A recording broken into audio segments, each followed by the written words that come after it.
Hello everyone, my name is Mayan. और अगर आप मेरे को फॉलो कर रहे हैं तो हम चैप्टर 3 आप लोगों के साथ डिस्कस कर रहे थे। इसके अंदर मैंने आपको पिछली वीडियो के अंदर साइन कन्वेंशन समझा दिया था।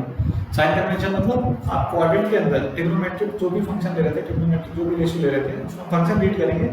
फंक्शन के कंसेप्ट में आपको बाद में समझाऊंगा, लेकिन हम जो ट्रिग्नोमेट्रिक फंक्शन ले रहे हैं उसमें साइन कन्वेंशन क्या लेना वो मैं आपको सिखा चुका हूँ। एक बार फिर से उस चीज़ को रिपीट कर देता हूँ किस तरीके से लेना था। यहां मैंने लिखा था ऑल स्कूल टू कॉलेज। मैंने ये बताया था ये जो कैपिटल वाले हैं आप उसको कवर करोगे। ऑल का मतलब फर्स्ट क्वाड्रेंट के अंदर, ऑल का मतलब फर्स्ट क्वाड्रेंट के अंदर सारे ट्रिग्नोमेट्रिक रेशियोज कैसे रहने वाले हैं, पॉजिटिव रहने वाले हैं। अगला है स्कूल। स्कूल में आपने साइन को कवर करना है, तो इसका मतलब जो ट्रिग्नोमेट्रिक रेशियो साइन थीटा है वो पॉजिटिव रहेगा, उसका रेसिप्रोकल कोसेक थीटा वो पॉजिटिव रहेगा, बाकी सारे कैसे रहेंगे, नेगेटिव।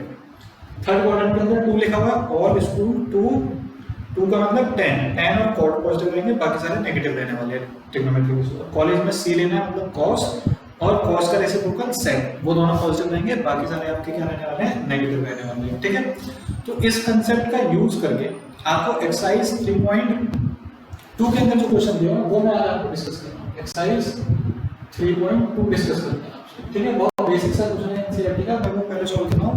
क्वेश्चन है cos x -1/2। cos x आपको क्या दे रखा है, -1/2, और उसने कहा है x lies in third quadrant, where x lies in third quadrant.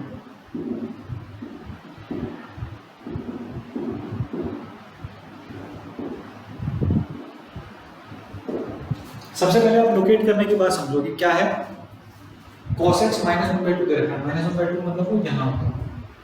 Third quadrant की बात की ना आपसे, तो जो भी कुछ कहानी हो रही है वो यहाँ हो रही है। अब थर्ड क्वाड्रेंट के अंदर आपको केवल 10 और कॉट पॉजिटिव मिलते हैं, बाकी तो आपको नेगेटिव है ही है। आपको cos x पता लग गया। ठीक है, अब आइडेंटिटी का यूज करके बाकी सारी चीजें निकालेंगे। जैसे सॉल्यूशन जब इसका लिखा जाएगा तो सॉल्यूशन लिखा जाएगा cos x -1/2। अब sec x क्या होता है, हमारा कौन cos x, sec x होता है रेसिप्रोकल होता है, वो क्या बनना है 1/-1/2। ये 2 ऊपर चला गया तो 2/-1 आ गया -2, यानी कि आपके पास sec x कितना आ गया माइनस का 2। हमें सारे ट्रिग्नोमेट्रिक रेशियो निकालने हैं, तो 6 के 6। अच्छा ठीक है, cos x हो गया, sec x हो गया। अब यहाँ क्या करना है, cos x दे रखा था, हमें रिजल्ट पता है sin square x plus cos square x is equal to 1।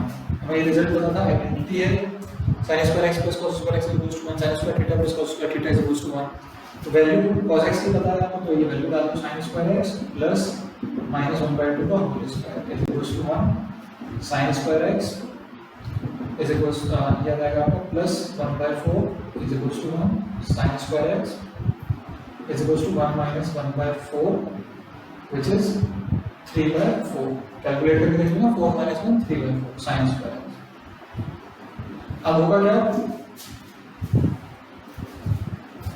sin x की जब बात करोगे तो आपको स्क्वायर रूट लेना पड़ेगा। sin x में आपका ±√3/2। तो जब हम आप इसका स्क्वायर रूट लोगे 3/4 का तो क्या बनेगा ±√3/2।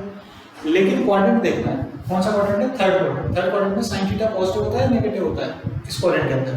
आपने ध्यान दिया होगा तो tan पॉजिटिव होता है, sin पॉजिटिव नहीं होता। तो फिर आप वहां कौन से लेके चलोगे, नेगेटिव।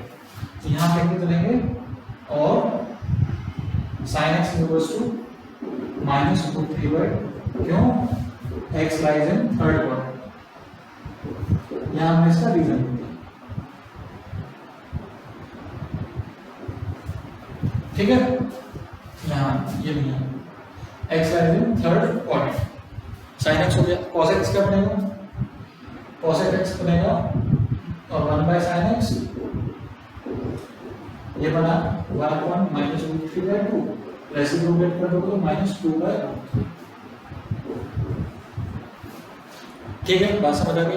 अब क्या बच जाता है आपका, अब बच जाता है आपका tan x निकालना और cot x निकालना। tan x क्या बनता है, tan x बनेगा sin x/cos x। अगर आप वैल्यू डालोगे sin x की तो sin x कितना था, sin x आपका निकल के आया -√3/2, क्या है -√3/2, और cos x कितना दे रखा था -1/2। 2 से 2 कैंसिल हो गया, माइनस से माइनस कैंसिल हो गया, ये कितना आ गया √3। tan x कितना आ गया √3, cot x क्या बनेगा, cot x बनेगा tan x का रेसिप्रोकल, और tan x का रेसिप्रोकल क्या होगा 1/√3, √3 का रेसिप्रोकल करेंगे तो क्या आंसर आएगा 1/√3। तो this is the basic concept of solving this type of question. मतलब आपको क्या ध्यान रखना है, साइन कन्वेंशन का ध्यान रखना है। आप अगर साइन कन्वेंशन ध्यान रख पाओगे तो क्वेश्चन बहुत आसानी से सॉल्व हो जाएंगे।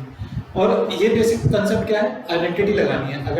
अगर सपोज करो साइन हमने क्या किया, आपको कॉस दे रखा था तो साइन आइडेंटिटी से निकाल लिया, बाकी साइन को सारे अरेंज हो गए। अगर टेन दे रखा होता तो टेन और कॉट निकल जाते, फिर टेन की आइडेंटिटी लगाते, टेन की आइडेंटिटी है tan square theta plus 1 = sec square theta, तो फिर वहां से सेक आता, सेक का रेसिप्रोकल कॉस बन जाता, फिर आइडेंटिटी लगा के आप साइन कॉस निकाल पा रहे हो। ठीक है, एक और मेथड है इस क्वेश्चन को करने का जिसे मैं ट्रायंगल मेथड कह देता हूँ कई बार, आप उससे भी क्वेश्चन को बहुत आसानी से सॉल्व कर लोगे और ये और भी जल्दी सॉल्व हो जाता है बहुत बेसिक से कंसेप्ट को लगा के।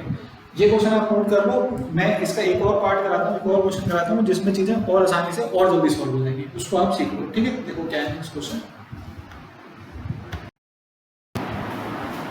अब आपको अगला क्वेश्चन दिया हुआ है, क्वेश्चन नंबर 4 क्या है, sec x = 13/5 where x lies in fourth quadrant, x का लाई करना है फोर्थ क्वाड्रेंट में।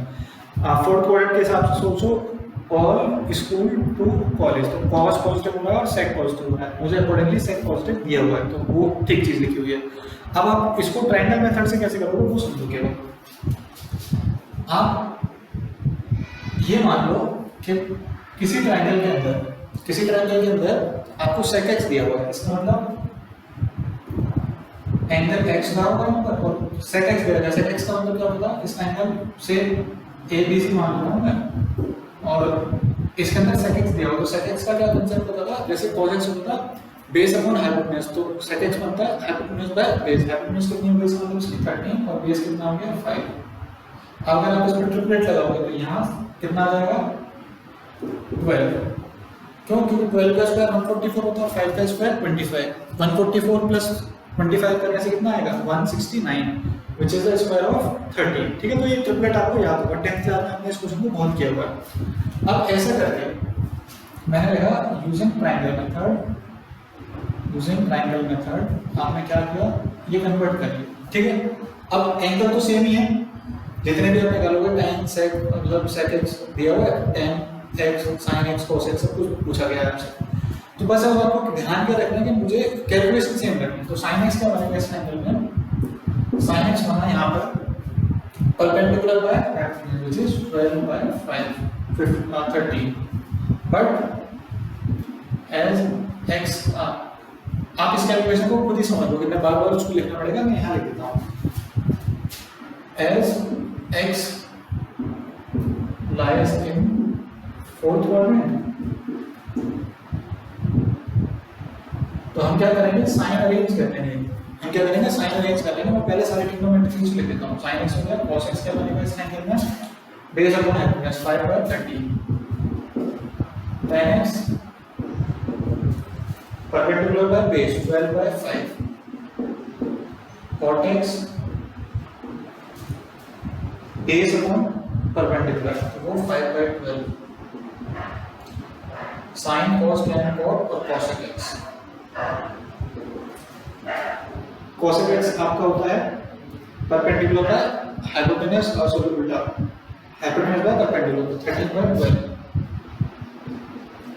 अब आपको क्या ध्यान रखना है कि x किस क्वाड्रेंट के अंदर है, फोर्थ क्वाड्रेंट के अंदर, तो वहां केवल क्या पॉजिटिव होने वाला है cos और sec, तो cos को पॉजिटिव कर दो, sec ऑलरेडी पॉजिटिव दिया होता है, तो आपने बाकी सब पे माइनस लगा देना है। sin नेगेटिव होगा, tan नेगेटिव होगा, cot नेगेटिव होगा और cosec नेगेटिव होगा। देखो भाई ये एक दूसरे के रेसिप्रोकल है, tan cot एक दूसरे के रेसिप्रोकल है और cos x sec x का रेसिप्रोकल है। ठीक है, तो बस उस ट्रायंगल को एक बार आपने फॉर्म किया फिर बाकी कैलकुलेशन बहुत आसानी से हो जाती है।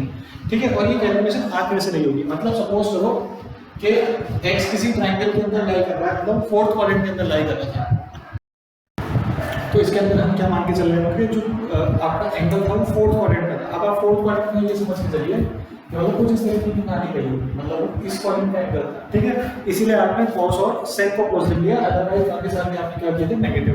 तो ये ट्रायंगल क्या करता है, ये क्वेश्चन को आसान कर देता है, जो भी कोई कहानी होगी ये उससे चीजों को आसान बना देगा आपको। आप यही करेंगे, ट्रायंगल मेथड लगाओ, जो भी 4-5 क्वेश्चन जो मैंने पहला क्वेश्चन कराया था उसको भी आप इसी मेथड से कर सकते हो। ट्रायंगल मेथड लगाओगे, रेशियो निकल आएंगे और मुझे फर्क नहीं पड़ता सर्कल क्या है, मेरे लिए कन्वीनियंट वे क्या था, यूनिट रेडियस में सर्कल लेना, और यूनिट रेडियस के अंदर ये ट्राइंगल बन गया होगा। ठीक है, आप इस तरीके से चीजों को समझ लोगे। बात समझ आ गई आपको। अब जो नेक्स्ट क्वेश्चन है, अगले 4-5 क्वेश्चन है वो एक ही टाइप का क्लस्टर है, उसको समझने के लिए आपको ये समझना होगा रोटेशन का क्या कंसेप्ट है। वो रोटेशन का कंसेप्ट आपको समझ आ गया तो चीजें आपको और आसानी से समझ आ जाएंगी। चलिए देखिए आगे क्या है। क्वेश्चन है आपका, find the value of trigonometric function. जितने भी उस क्वेश्चन मतलब इस टाइप के क्वेश्चन है उसके अंदर ट्रिग्नोमेट्रिक फंक्शन की वैल्यू पूछी हुई है, और एंगल क्या दिया हुआ है, sin 765 डिग्री। ऐसा एंगल अभी तक आपने नहीं सीखा था। आपने केवल कहां तक का कांसेप्ट सीखा था 10th क्लास में, 0 से लेकर 90 डिग्री तक का कोई भी कैलकुलेशन होगी तो आप उसको बहुत अच्छे से सॉल्व कर लेते हैं। लेकिन हमने यहाँ सिखाया था आपको रोटेशन पॉलिसी। आप क्या करते हो, एंगल रोटेट होते हैं, अब आप समझोगे कैसे काम करना है। ये अगर आपको समझ आ गया तो चीजें आपके लिए बहुत आसान हो जाएंगी। ठीक है, जैसे आप यहाँ से यहाँ दे रहे हैं तो 90 डिग्री, 180 डिग्री, 270 डिग्री, 360 डिग्री। तो आपने लिखा होगा इसको 0, 90 डिग्री, 180 डिग्री, 270 डिग्री और यहाँ 360 डिग्री। ठीक है, कंप्लीट रोटेशन के बाद 360 डिग्री आ जाता है। अब दूसरा क्या होगा, 360 में अगर 90 ऐड करोगे, भाई अगर आप रोटेशन देखो, रोटेशन हमारा इस तरीके से चल रहा है, इस तरीके से रोटेशन कर लिया मैंने एंटी क्लॉकवाइज डायरेक्शन, ताकि एंगल पॉजिटिव है, एंगल यहाँ पॉजिटिव दिया हुआ। ठीक है, अब 360 डिग्री में आप 90 डिग्री और ऐड करोगे तो 450 डिग्री हो जाएगा। भाई 90 और ऐड करा क्योंकि रोटेशन यहाँ से आने के बाद फिर से आप यहाँ चलती है एक और बार, मतलब आप इस तरीके से मान लो इसको, यहाँ तक आ गए थे आप, फिर आपने और आगे रोटेशन किया, इसमें फिर 90 ऐड कर देंगे तो यहाँ पर 90 ऐड करने से कितना हो जाएगा, 540 हो जाएगा। आप इसी को 540 लिखोगे, क्यों? क्योंकि आप 540 डिग्री का एंगल चलने के बाद 540 डिग्री का एंगल चलने के बाद वापस आ जाओगे, इस पॉइंट पर आ जाओगे, इसमें फिर 90 ऐड कर दो। 90 ऐड करते ही क्या होगा, ये 630 बन जाएगा। कैलकुलेशन समझ आएगी 630 की। और फिर ये यहाँ से यहाँ तक आके क्या हो जाएगा, यहाँ से यहाँ तक जैसे आप इसको और आगे लेके आओगे तो ये कितना बन गया, 720 डिग्री। कितना बन गया, 720 डिग्री बन गया। और 720 में ये कितना एक्स्ट्रा है, 720 में कितना एक्स्ट्रा है, अगर आप 720 से डिफरेंस देखोगे 760 का तो 45 डिग्री एक्स्ट्रा है। तो इसका मतलब आप क्या करोगे, इसको लिखो sin 765 degree is nothing but sin 720। ठीक है, तो आप यहाँ 720 में कितना और एक्स्ट्रा ऐड करोगे, इसमें 45 डिग्री। तो इसको कैसे लिखा जाएगा ये समझते हैं। अब आप इसके लिए क्या करोगे, यूनिट सर्कल बना लो। आपने एक यूनिट सर्कल बना लिया, ये आपको यहाँ लिख नहीं रहा हो, एक यूनिट सर्कल बना लिया आपने इस तरीके का। अब मैं पोजीशन समझने की कोशिश करता हूँ वो हो क्या रहा है। अगर आप इस सर्कल को मूव करना स्टार्ट करोगे तो 0 यहाँ था, एक रोटेशन करने के बाद आप कितने पर आ गए थे, 360 पर, जो मैंने आपको यहाँ करके दिखाया। फिर आपने दूसरा रोटेशन किया, दूसरा रोटेशन करके कितना बना था यहाँ पर 720, और आपको 45 और ऐड करना, तो फिर मतलब आप यहाँ 45 डिग्री और ऐड कर दिया, यहाँ 45 डिग्री आपने और ऐड कर दिया। ठीक है, तो आप इस पॉइंट P पर पहुंच गए।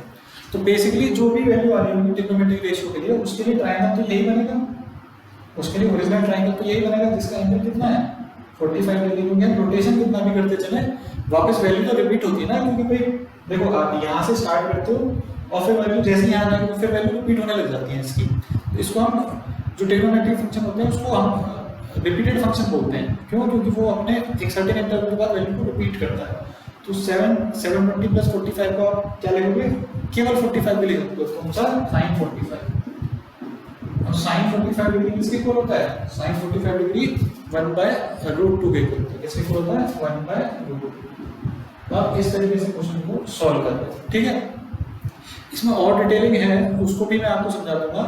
हम एक कोरूल का कंसेप्ट लेके आएंगे जो मैं आपको नेक्स्ट क्लास में दिखाऊंगा। वैसे तो क्योंकि आपने इसको